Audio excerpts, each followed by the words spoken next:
جب فرحان نے اپنے ہاتھوں کو دیکھا تو اس پہ تازہ خون لگا ہوا تھا اور اس کے کپڑوں سے عجیب سی اسمیل آ رہی تھی، جلی ہوئی چیز جیسی۔ لیکن اسے کچھ یاد نہیں تھا، بس اتنا پتا تھا کہ اس کا دوست راشد 3 گھنٹے پہلے زندہ تھا اور اب پولیس اس کی لاش ڈھونڈ رہی تھی۔ دوستو، خوفناکیاں میں آپ سب کا ویلکم۔ یہ کہانی ہے دسمبر 2024 کی، کراچی شہر کی۔ رات کے 2 بجے تھے۔ فرحان اپنے فلیٹ میں اکیلا بیٹھا تھا، سگریٹ پہ سگریٹ پی رہا تھا اور اس کے ہاتھ کانپ رہے تھے۔ اس کا فون بار بار بج رہا تھا، راشد کی بیوی کی کالز آ رہی تھی، لیکن فرحان نہیں اٹھا رہا تھا کیونکہ اسے کچھ یاد آ رہا تھا، دھندلا دھندلا سا، جیسے کوئی خواب ہو۔ راشد اس کے سامنے روتا ہوا کہتا ہوا، فرحان بھائی معاف کر دو، غلطی ہو گئی۔ پھر اندھیرا، کچھ یاد نہیں، اور اب فرحان کے ناخن کے نیچے کالا سا کچھ تھا، سوکھا ہوا خون لگ رہا تھا۔ تبھی اس کے دروازے کی گھنٹی بجی۔ باہر پولیس کھڑی ہوئی تھی۔ فرحان صاحب، انسپکٹر کامران، کچھ پوچھ تاچھ کرنی ہے آپ سے۔ فرحان نے دروازہ کھولا اور مسکرایا، جی ضرور، بتائیے کیا ہوا۔ انسپکٹر کامران نے کہا، آپ کا دوست راشد مسنگ ہے، کل رات سے آخری بار آپ کے ساتھ دیکھا گیا تھا۔ فرحان کا دل تیز تیز دھڑکنے لگا۔ ہاں، ہم نے ساتھ کافی پی تھی، 8 بجے وہ اپنے گھر چلا گیا تھا۔ انسپکٹر نے فرحان کو غور سے دیکھا اور اس سے پوچھا، آپ ٹھیک تو ہیں؟ تھکے ہوئے لگ رہے ہیں۔ ہاں، بس نیند کی کمی ہے تھوڑی۔ لیکن فرحان کے ہاتھ ابھی بھی کانپ رہے تھے۔ اگلی صبح کلفٹن بیچ پہ مچھیروں نے کچھ دیکھا۔ وہ راشد کی لاش تھی، لیکن یہ نارمل موت نہیں تھی۔ انسپکٹر جب وہاں پہنچا تو اس نے اپنی ٹیم کو سائیڈ میں بلایا اور بولا، میڈیا کو کچھ مت بتانا، پینک ہو جائے گا۔ راشد کی باڈی ریت میں دبی ہوئی تھی، جیسے کسی نے زبردستی اسے ریت میں دبایا ہو۔ اس کا چہرہ ڈر سے بھرا ہوا تھا، منہ کھلا تھا جیسے چلاتے ہوئے مر گیا ہو۔ لیکن سب سے خوفناک چیز اس کی آنکھیں تھیں، بالکل کالی، پوری طرح کالی۔ گلے پہ نشان تھے بہت گہرے، جیسے کسی نے بہت زور سے دبایا ہو، اتنا زور سے کہ اس کی سکن پھٹ گئی تھی۔ ڈاکٹر عائشہ نے باڈی چیک کی، وہ ایک فورینزک ایکسپرٹ تھی۔ یہ پریشر کسی نارمل انسان کے بس کی بات نہیں، یہ تو بہت زیادہ طاقت ہے۔ اور پھر وہ سمیل، بیچ پر ہر طرف جلی ہوئی چیز جیسی سمیل آ رہی تھی، لیکن یہاں تو کچھ بھی جلا ہوا نہیں تھا۔ راشد کے ہاتھ میں ایک کاغذ پکڑا ہوا تھا، اس پہ لال انک سے لکھا ہوا تھا، دھوکہ، 5 لاکھ۔ انسپکٹر کامران سمجھ نہیں پایا یہ کیا ہے۔ باڈی کو مردہ خانے لے جایا گیا اور فرحان کو باڈی دیکھنے کے لیے بلایا گیا۔ جب فرحان نے راشد کی لاش دیکھی تو ایک لمحے کے لیے اسے لگا جیسے راشد کی آنکھیں ہلی ہوں۔ فرحان چلایا اور پیچھے ہٹ گیا۔ انسپکٹر نے اسے پکڑ لیا اور پوچھا، کیا ہوا؟ وہ کچھ نہیں۔ فرحان کی سانس پوری طرح پھولی ہوئی تھی۔ ڈاکٹر عائشہ نے کہا، باڈی تو ہل نہیں سکتی۔ فرحان نے خود کو سنبھالا اور کہا، سوری، راشد میرا بہت اچھا دوست تھا۔ انسپکٹر نے سوال کیے، کچھ عجیب بات نوٹس کیا آپ نے؟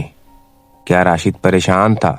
فرحان نے کہا، نہیں، سب کچھ تو نارمل تھا، لیکن یہ جھوٹ تھا۔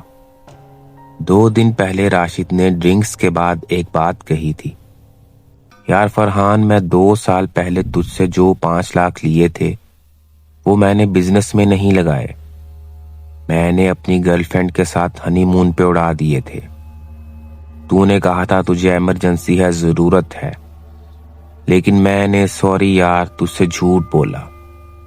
فرحان اس وقت ہنس دیا تھا، کوئی بات نہیں بھائی، لیکن اسے اندر سے بہت برا لگا تھا کیونکہ اس وقت فرحان کو بہت زیادہ پیسوں کی ضرورت تھی، لیکن اس نے راشد کو مجبوری میں دیکھ کر اس کی مدد کر دی تھی، اور اب راشد مر چکا تھا۔ کاغذ پہ لکھا تھا 5 لاکھ۔ فرحان نے سوچا کیا یہ ایک اتفاق ہو سکتا ہے؟